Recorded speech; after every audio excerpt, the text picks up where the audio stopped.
Vishnu Maheshwara Kaulah kekuatan dunia Berkahilah cinta kasihmu Agar bahagia hidupku Santi, Santi, Santi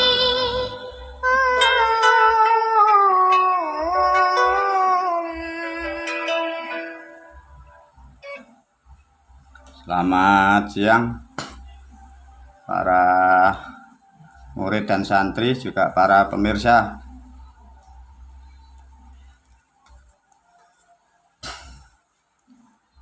Guru kembali lagi mengajak agar lebih detail tentang melihat perjalanan bangsa dan negara kita.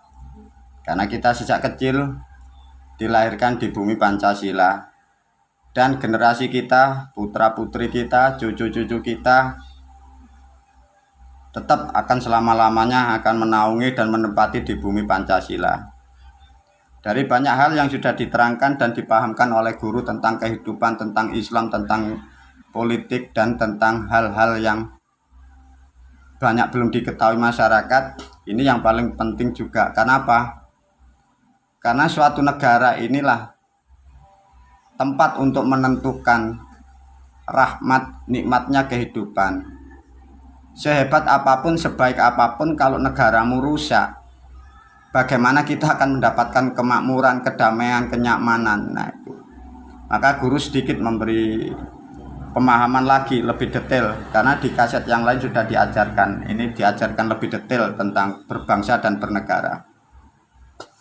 Dari video ini guru sudah memberi judul Nasib Bangsa dan Negaraku, ya. Kita belajar untuk melihat suatu keadaan negara kita, ya, agar ke depan kita bisa mengerti perjalanan nasib bangsa kita, ya.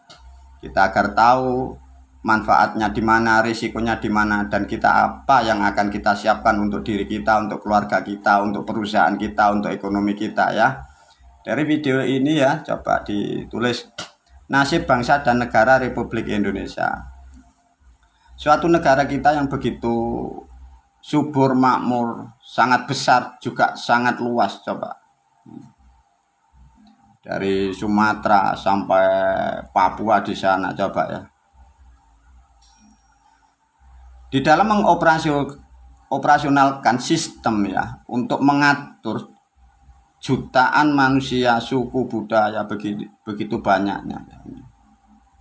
Sama dengan suatu sistem dalam rumah tangga atau perusahaan.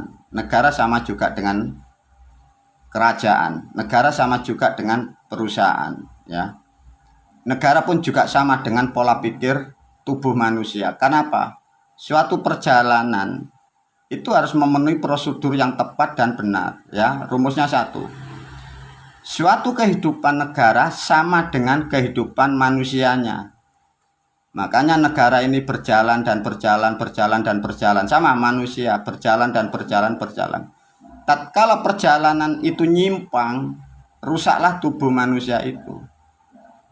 Tatkala perjalanan suatu bangsa nyimpang dari perjalanannya, hancur dan rusaklah negara itu. Sedangkan di dalam negara terdiri beberapa juta manusia, terdiri beberapa suku. Ada yang kecil, ada yang besar, ada laki dan perempuan jumlah makhluknya. Kalau itu konsepnya salah, rusak, seperti tubuh, seperti perusahaan, susah semua yang agar mendapatkan rahmat di kehidupan dunia ini, negara pun harus mendapatkan perjalanan yang sesuai relnya. Nah, ini dicek oleh guru, ya. Kita ngecek, kita melihat, guru mengajak para pemirsa, para murid, ya. Guru di sini memberi judul konstruksi otak. Guru hanya melihat, ya, mulai tahun 1945 setelah kemerdekaan, ini otak. Di dalam otak ini nanti yang menentukan perjalanan suatu bangsa dan negara ini. Nah, di dalam otak ini ada isinya yang disebut ilmu. Nah, ilmu ini sudah sedikit banyak ditulis di sini. Makanya di dalam otak Indonesia ini ada yang gelarnya profesor, doktor, insinyur, dokter Andes, pakar dan ahli-ahli lain semua di sini. Ada lagi yang disebut ulama, ada lagi yang disebut kiai, ya. Ada lagi yang gelarnya syekh, ya. Ada lagi di sini mempunyai status presiden, Mahkamah Agung, Mahkamah Konstitusi, ada lagi pelindungnya Bapak ABRI, Bapak polisi. Di sini ada juga hakim. Nah, keilmuan yang begini banyak, sedangkan banyak lagi yang tidak ditulis guru ya. Ini coba. Ini disimpan di otak. Sedangkan kalau dilihat dari tahun 1945, berapa otak, berapa pikiran yang disalurkan untuk membentuk dan mengatur dari sistem ini. Hasilnya nanti bagaimana? Kita lihat setelah merdeka sampai tahun 2022 Masehi ini. Kita lihat ya, nanti diajak ngecek oleh guru. Di kaset yang lain sudah diajarkan ini lebih detailnya biar kita lebih jelas memahami perjalanan bangsa, kita memahami kapasitas rakyat dan umatnya. Ya, ada profesor, ilmunya macam-macam sudah dituangkan menjadi undang-undang dan aturan. Ada insinyur sudah dibentuk, dituangkan di dalam suatu negara menjadi aturan ya. Ada dokter Andes, ada pakar dan sudah menjadilah dari keilmuan ini dituangkan menjadi aturan dan perundang-undangan yang ada di negara Indonesia. Ada yang kiai, ada ulama, waduh jadi banyak. Dalam suatu negara terutama di Indonesia ya, berapa kepala ini isinya, mulai tahun berapa yang sudah meninggal, ilmu kemampuannya dicurahkan untuk suatu bangsa, berapa kepala ini kan sudah jutaan, bahkan sudah banyak leluhur kita, pendahulu kita, orang-orang tua kita meninggal. Ilmu pengetahuan dan disalurkan menjadi aturan dan undang-undang di negara Indonesia. Sedangkan di Indonesia ini barometer substansi yang sangat dasar dan yang terpokok adalah Pancasila. Nah, aku selaku guru, kalian para pemirsa diajak guru yang melihat, ya. Lihat sila satu aja, sila pertama ini, ya. Sila pertama dalam berbangsa dan bernegara. Dalam berbangsa dan bernegara di sini ada orang-orang ahli begitu banyak. Berapa jumlahnya, yang meninggal pun sudah berapa. Sila pertama menyentuh, memahami dengan kata ketuhanan yang Maha Esa. Ya. Dari sila pertama menyinggung ketuhanan yang Maha Esa. Di sini ada profesor ini banyak. Dituangkanlah menjadi aturan dan menjadi perundang-undangan, menjadikan bentuk gerak dan perilaku manusia sampai menjadi hukum-hukum yang ada di negara Indonesia.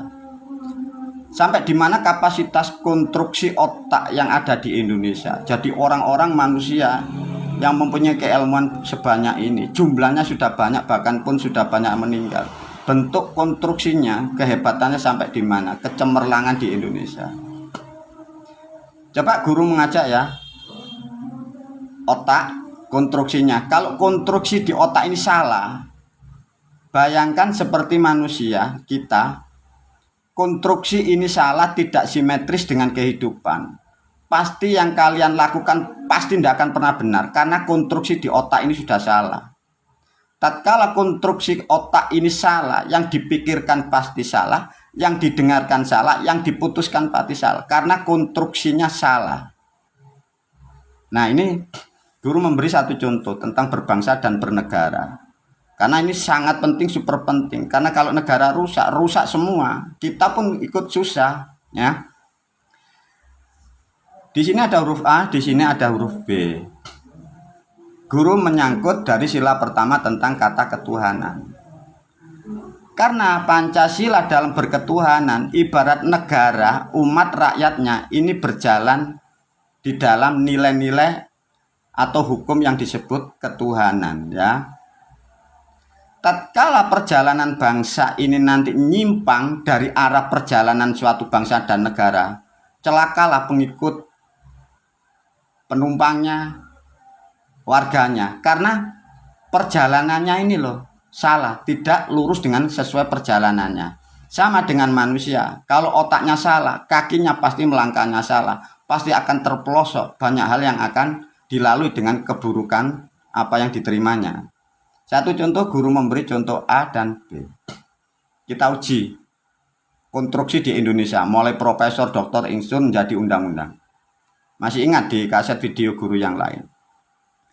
Dari posisi A, ya, karena di negara Indonesia ini ada bahasa yang disebut merasa benar dan trauma.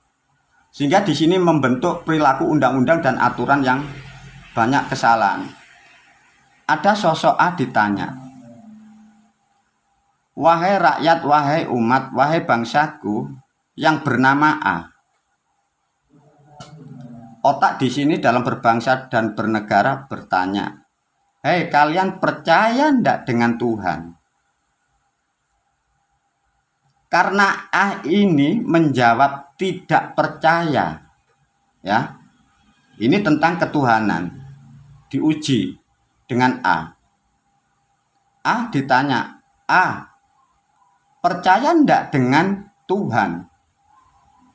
A sesuai kapasitas otaknya menjawab, "Saya tidak percaya."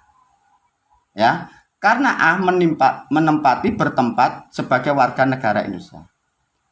Profesor doktor membuat aturan dan undang-undang di Indonesia dihukumi apa? Salah, dipenjara, dikucilkan. Dari jawaban A, perundang-undangan di negara Indonesia memutuskan A ini makhluk yang salah. Ya. Kita masuk ke huruf B. Huruf B pertanyaannya juga sama. Huruf B juga warga dan bangsa yang sama, diberi pertanyaan yang sama. "Hei B, Anda percaya enggak dengan Tuhan?" Jawabannya B, percaya. Dari aturan dan undang-undang yang dibuat oleh otak konstruksi ini di negara Indonesia, dihukumi benar. Ya, Pak. Ya.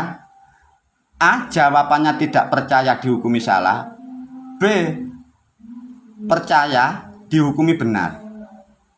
Di antara A dan B nanti ditemukan hukum kebenaran. Ditarik garis lurus sebagai rel kehidupan suatu bangsa dan negara. Garis lurus yang akan dilalui kehidupan manusia. Ditanya, "Ah, mengapa kamu tidak percaya?" "Ya karena saya belum pernah tahu dan saya belum pernah menyaksikan dan saya belum pernah melihat." Dihukumi salah. Bila dipahami lebih dalam, si A ini manusia yang terjujur dalam sepanjang sejarah manusia, sesuai kapasitas otaknya, karena tidak mampu melihat, tidak pernah interaksi, sehingga mengeluarkan bahasa yang tepat. Tapi dihukumi salah. Sedangkan yang B tidak pernah melihat, tidak pernah komunikasi, tidak pernah menyaksikan, dia membuat asumsi, dikatakan benar dalam perundang-undangan di negara Republik Indonesia. Lantas ditarik, dicek, namanya konstruksi otak. Kira-kira A dan B yang jujur mana? Siapa yang jujur ini? Baru ketemu ini. A dengan terus terang apa sesuai kapasitas sebagai makhluk, berbicara, memberi jawaban sesuai kemampuan makhluk. Yang B sama. Tatkala dijawab, diterangkan, dianalisa, A dan B sudah kelihatan mana yang jujur. Inilah di negara Republik Indonesia, suatu bangsa negara kita. Bila manusia itu jujur di suatu bangsa dan negara, itu dihukumi salah. Bila orang menghayal, mereka-reka, membuat asumsi, itu dihukumi benar di negara Republik Indonesia. Kira-kira fatal atau tidak dalam kehidupan berbangsa dan bernegara. Sedangkan cara berpikir seperti B, ini loh sudah ada di sini semua. Dan ini sudah dituangkan di Peraturan Negara Republik Indonesia. Bila ditarik guru oleh garis lurus, karena A ini jujur sebagai garis lurus, B garis yang berbelok-belok yang mengacak tidak karuan. Maka keadaan suatu negara Republik Indonesia, perjalanan kita pasti akan tumbang, pasti akan hancur. Karena apa? Di sini tidak ada orang atau manusia atau perundang-undangan itu dalam kejujuran. Maka semua program yang ada di negara Indonesia, mulai membentuk program-program pembangunan nasional, pembangunan daerah, membentuk karya, membentuk tujuan, ini pasti akan tumbang. Karena kenapa? Karena tatkala kejujuran sebagai layaknya standar untuk acuan hidup ini harus jujur dan lurus, itu dihukumi salah. Sedangkan kalau yang salah, jalan yang berbelok-belok, yang bermacam-macam, itu dihukumin benar. Mau tidak mau negara kita akan tumbang dengan cara berpikir orang-orang seperti ini, dan ini sudah dituangkan menjadi undang-undang dan peraturan negara Indonesia. Pertanyaannya, sampai kapan ini bisa dirubah? Kalau tidak dirubah, masa depan kita sudah tahu. Hidup semakin susah, putra-putra dan anak-anak kita semakin susah. Lantas di mana yang dikatakan berkah, adil, makmur? Tidak ada. Semua saling menyalahkan, saling rusak. Hidup dalam tidak ada kehidupan. Manusia bentuknya, tapi perilakunya seperti benda. Tidak ada nikmat rahmat dari Tuhan. Karena ada konstruksi yang salah dibenarkan, yang benar disalahkan. Inilah. Semoga sedikit pemahaman tentang melihat konstruksi cara berpikir manusia, terutama untuk mengatur hidup dan mengatur perjalanan bangsa dan bernegara.